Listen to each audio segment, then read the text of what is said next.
foul, face mask, holding, personal foul, unnecessary roughness, illegal use of hands, hands to the face, illegal use of hands, hands to the face. Illegal use of hands to the face, holding.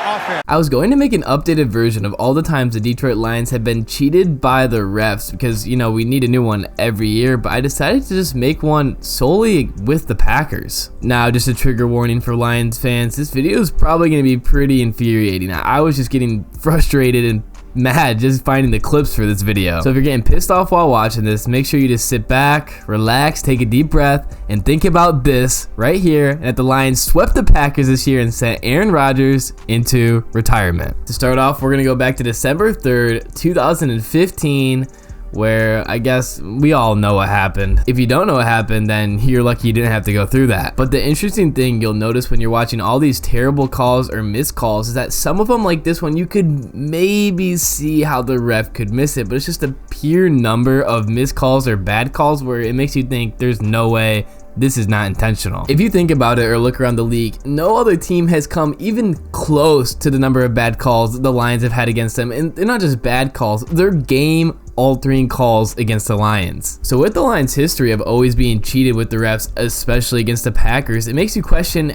every flag that's thrown or not thrown. On this tragic night, the Packers were pitching the ball around down by 2, trying to get into the end zone. And Rodgers was taken down by Devin Taylor as time expired, but a flag was thrown. Personal foul, face mask, number 98 defense. And if you watch it back, it was just a terrible call. Devin Taylor hit Rodgers' face mask with his thumb, but then took him down with his shoulder pad. He never grabbed his face mask whatsoever. It was him blatantly grabbing his shoulder pad. And of course, when Rodgers asks for a flag, he gets it. Now, I'm not going to show it because I don't think anyone wants to or needs to relive this. As you know, an NFL game can't end on a defensive penalty. If there's a defensive penalty on the last play of a game, the offense gets one more play, and Aaron Rodgers hucks the ball 65 yards into the end zone, and the Packers win on a Hail Mary. That shouldn't have happened. I will admit, it was a pretty good Hail Mary, but it should have never happened, so I don't think anyone's allowed to celebrate it. The next time the refs gave Aaron Rodgers and the Packers that good top, and I mean that good top, was October 14th, 2019. And this game is probably the worst officiated game in NFL history.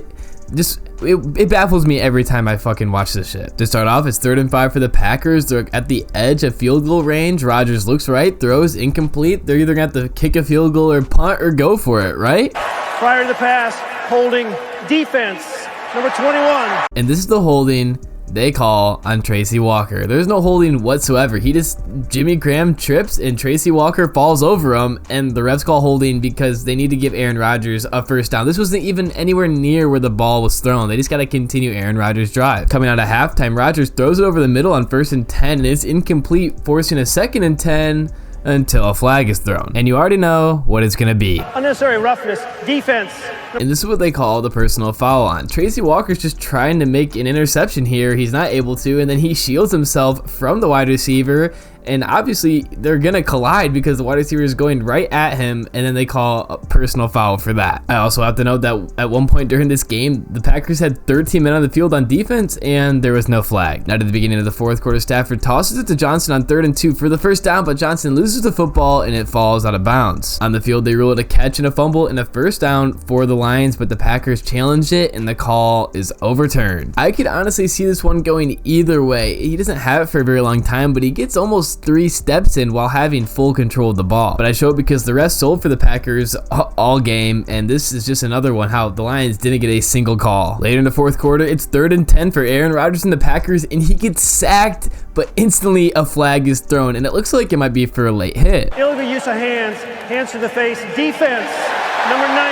If you watch it back, Trey Flowers is nowhere near the face mask. He has his hand on the shoulder pad the whole time. He's just pushing the lineman back, nowhere near the face mask, never grabs the face mask whatsoever, and even the announcers called this one out. And as most of you know, this happens multiple more times in this game. And remember, all these I'm showing recently are all in the same game. This game is just crazy. When does he actually put hands to the face there? I got a shoulder pad, John Perry. Fast forward to 1 minute and 45 seconds left in the game. The Packers have the ball 3rd and 4 and are down by 2. If the Lions get a stop here, the Packers will most likely kick a field goal, take the lead, and the Lions have a chance to win the game. Rodgers in the shotgun takes a snap, and he's dancing around in the pocket for a while, and a flag is thrown, and it looks like it's most likely going to be holding. Rodgers rolls out to his left, throws it into the end zone, zone, and it's incomplete. What a stop by the Lions. Illegal use of hands, hands to the face, defense. You can watch Trey Flowers here on the left. He's all shoulder pad the whole time. There's no hands to the face whatsoever, and this allows the Packers to run down the clock and win the game with a last-second field goal. Otherwise, they'd have to kick a field goal and punt it back to the Lions. The refs saw Rodgers getting pressured on 3rd and 4 with the game on the line and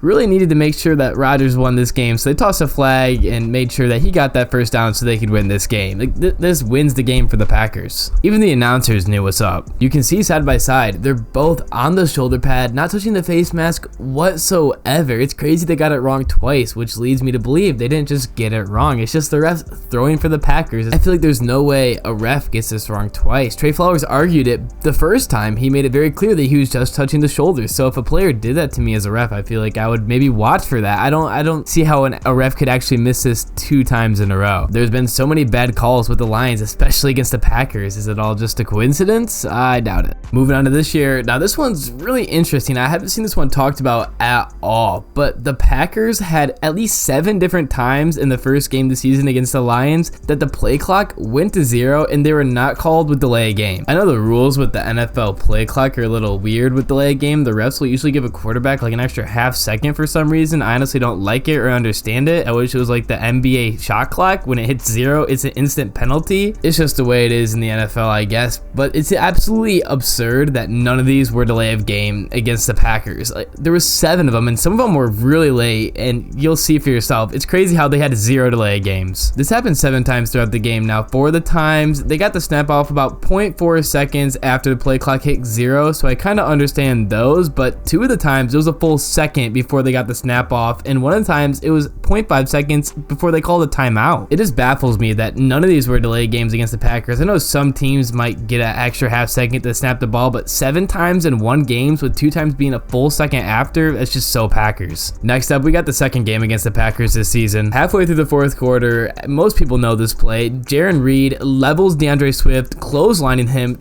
totally intentionally. Every ref in the game saw. There's no way they could have missed it, and there was no flag thrown. And DeAndre Swift was injured on this play. The refs could have thrown a late flag and got together when he was injured, and they decided not to. Just blatant disrespect against the Lions, and it just shows how the Packers are balls deep in the refs. And to make it worse, the NFL took no action after the game to discipline Reed with a fine or a punishment.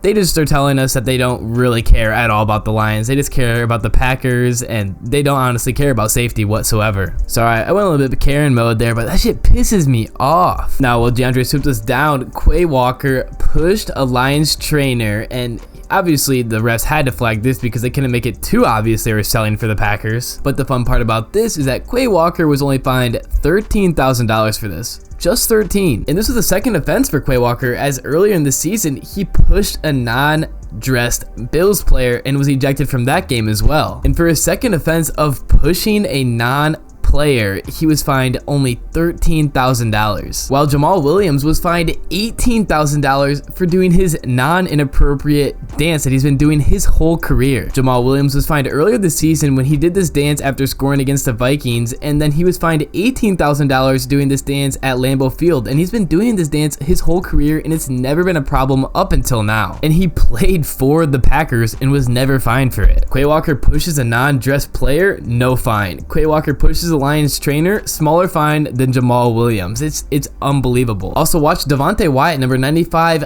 shoulder the Lions trainer, and there was no flag for this, and the NFL took no action after the game to penalize Devontae Wyatt, only Quay Walker. Why is Quay Walker's shove bad, but Devontae Wyatt's is not? Also, earlier in this game, towards the end of the 3rd quarter, Kirby Joseph intercepted Aaron Rodgers, but it was called back due to a penalty, and if you read the ref's lips here, he says yes, but it was before the interception, which is kind of fishy. And if you watch it back, when Rodgers throws the ball, there's no flag thrown, and there's no other angle of when the flag was thrown, but it very well could have been after the interception or when it looked like it was going to be intercepted. Now, I do agree, it does kind of look like illegal use of hands to the face. He pushes the helmet up, but if this isn't against the Packers or the ball's not intercepted, is this still called? I don't know. And the last thing from this game is that Jameson Williams has an insane touchdown catch on this flea flicker, outrunning 2 Packers defenders while tripping Bean. I'm so excited to watch him next season. I've been saying that for a while. This would have been his second NFL reception and his second NFL touchdown. His first one was 41 yards and his second was 65 yards. It would have been a crazy stat line, but of course it was called back. And when Goff throws this, there's no flag on the field yet. Now it does look like holding, is kind of blatant, but it is interesting how on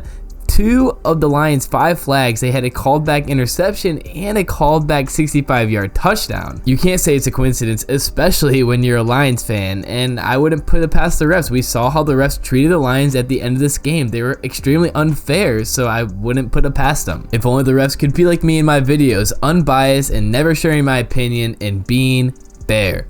Fuck the Pack. Anyway, that's gonna be the end of this video. Let me know if you want me to dig up every single missed call the Lions have ever had, and let me know what calls against the Packers I missed, and I'll make a second video because I'm sure there's a ton, because these are only recent history ones and the big ones. If you enjoy my content, I'd really appreciate if you could like and subscribe, and once again, thanks for watching.